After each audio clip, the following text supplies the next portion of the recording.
Jacqui-Lee Pryce for Shadowboxruk UK. I'm delighted to be joined by a new face on the heavyweight scene, Hosea Stewart. How you doing? You all right? I'm very well, thank you. Thanks for having me. Hey, no problem, my darling. No problem at all. Looking all nice and relaxed. I should say, in Newcastle. Good day today? Yeah, very good new experience. I had a public workout, so it was just good soaking up all the energy. Is this the first one? Did you do a public workout the last time? No, I didn't. It's just straight to the weigh-in and then the fight. Wow. So it's good having this build up now, open workout, and then press conference tomorrow. Then fight night Saturday. No, weigh-in Friday, fight night Saturday. Wow, it's exciting, isn't it? Yeah. So you were last out November the 21st. That was your debut. And you weren't happy with your performance. But did you enjoy the whole kind of professional debut experience? I know there were things you didn't like, but did you enjoy the actual experience? Oh, yeah, definitely. It's, like I say, it's new. It's me starting my journey. The main thing was just getting in there, getting that win. And then we move on from there, start the journey fresh. But yeah, it was a good experience, and then just different from being an amateur and being then under the lights, everyone coming to see us. So yeah, it was nice.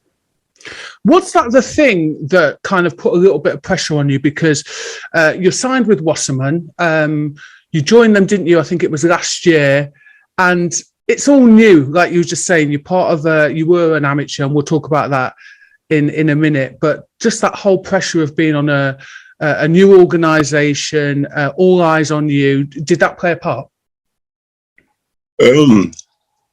So you don't seem like I didn't feel any pressure as such, any nerves, nothing like that. I think the main thing when performance didn't go to plan, I was just my mindset weren't there. It was just locked on destruction rather than going in there having fun, boxing and just showcasing my skills. Everything would have fell in place, and I just went in there, just blacked out, falling into my shots, just wanting to get the job done. So just this time, just being more relaxed, in experience, just take my time and have fun with it, show my skills off. Yeah. Do you know, sometimes I think you guys just put a lot of pressure on yourselves. I understand, especially in the professional game, you all want to impress, but you know what? It's just one fight and then on to the next one. Do you know what I mean? So some people might not know you, and I don't mean that as a disrespect, but they might not know that your background. So you signed with Wasserman, like I said. You're fighting this Saturday on the MarshallHermans undercard in Newcastle. Looking to drop a few little things that you've been working out on in the last couple of months. Are you looking to drop, should I say, some of the things you've been working on over the last few months? Yeah, most definitely. Like I said, the main thing is going out there and performing. Just go out there, box, work behind my jab, setting up the little shots we're working on in the gym, and just going with the flow and just making sure it's a nice, clean, clinical performance. The knockout comes. But as long as you put on a display beautiful boxing, I'm happy with that. 100%. So tell me a little bit about how you got into boxing. It's always been in my family from young, to be honest. My granddad was into boxing, all my uncles, cousins, friends just used to watch boxing, so it was always around, but I never got into it myself until I was around 15, 16. The first time I went to a gym anyway, done about 3 training sessions, and then, because it was quite far, I used to go with my cousin. I kind of just knocked it on the head, got back to the usual madness I was into, and then the penny dropped when I was about 17, 18, and I thought, I need to get back to it. It would just play that whole couple of years. It played on my mind. I just need to get in there. So I made a little deal with my mum, and I told her, when I turn 18, I'm boxing. And she said, yeah, only when you're 18 then. So yeah, as soon as that time came, I just took my opportunity, got straight in there, and we've kept it rolling from then. It's nice that you still listen to your mum. Yeah. The queen makes the decisions first. Just as long as you know. That's lovely, actually.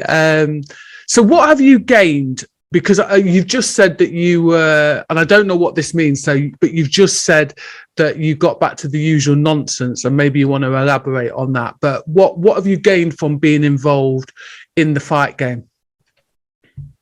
Just a lot of maturity, confidence in myself, just, a better understanding of just the general world itself, to be honest. I met a lot of good people through boxing.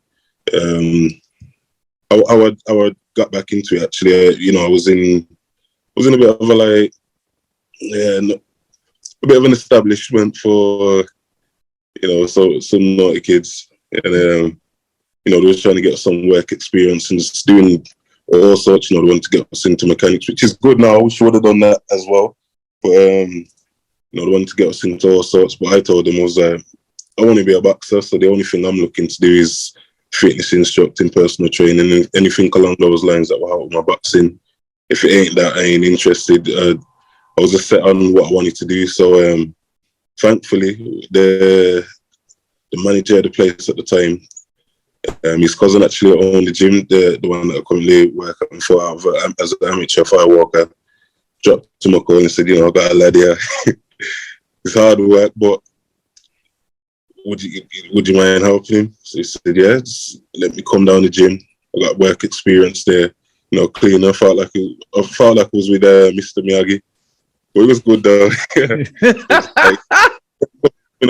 Start cleaning, shadow the classes, watch, and then I'd train.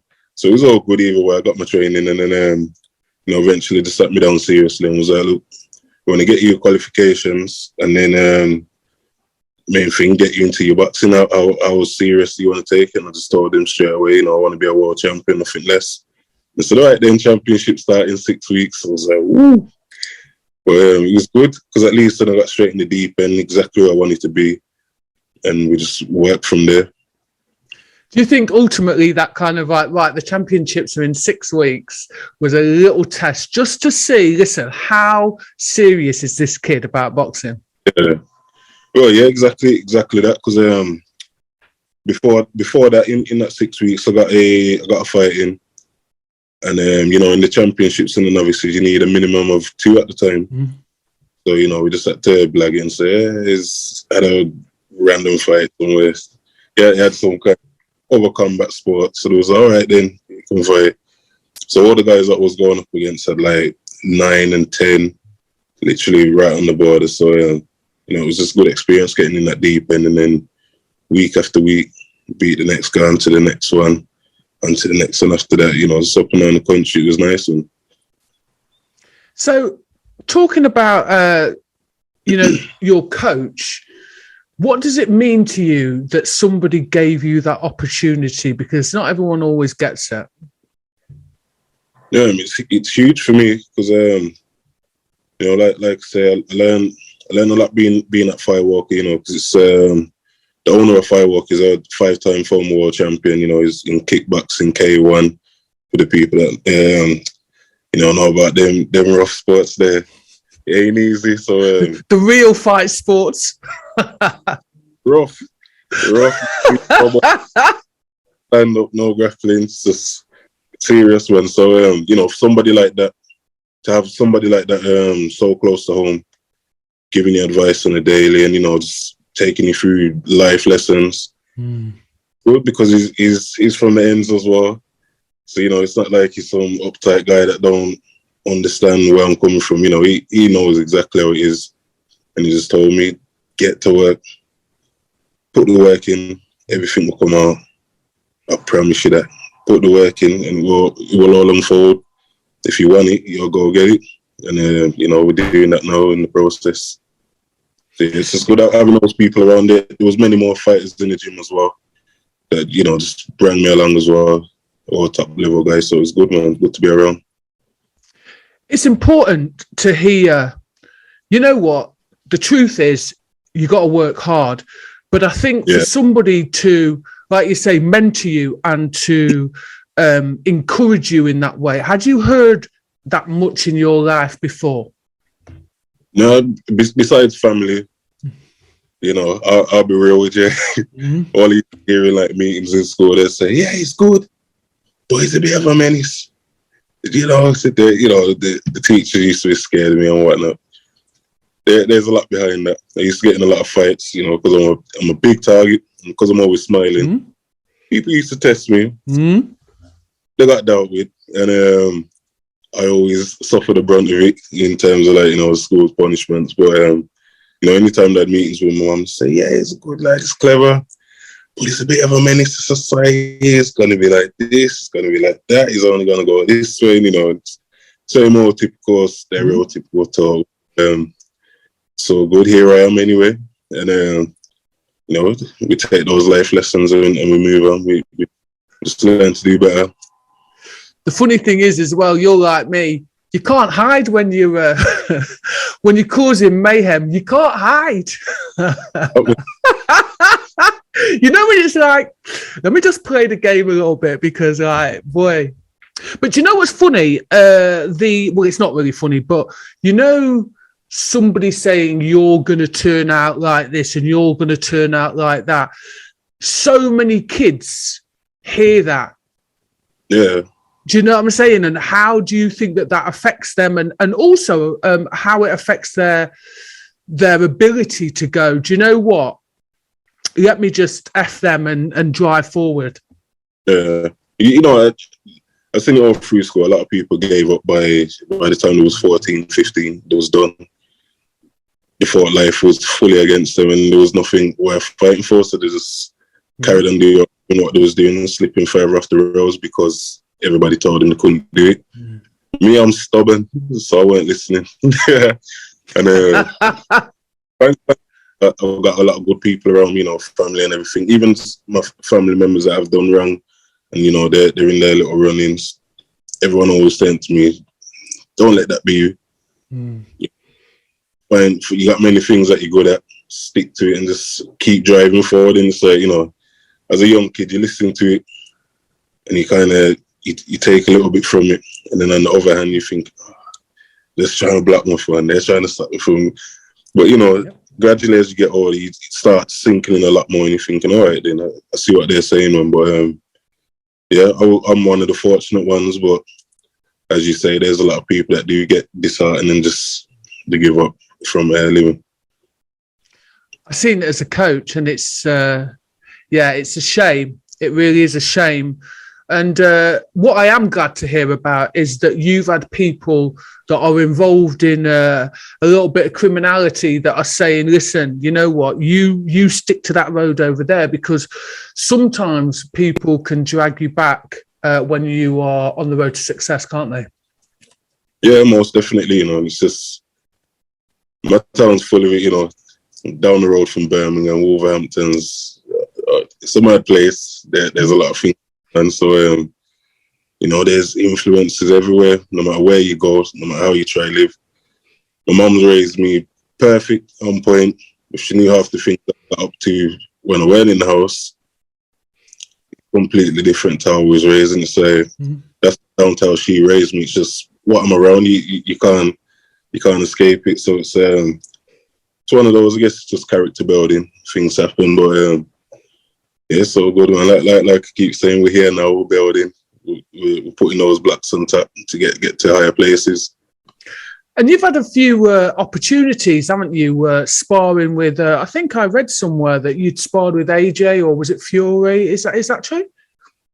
Yeah, I've had numerous sparring with AJ. You know, when I was in his camp, there was the likes of like Fraser Clark, Martin Buchanan, Brent Jennings, Gerald Washington, David Adelaide, I've sparred Nathan Gorman, plenty over this camp as well. Solid guy.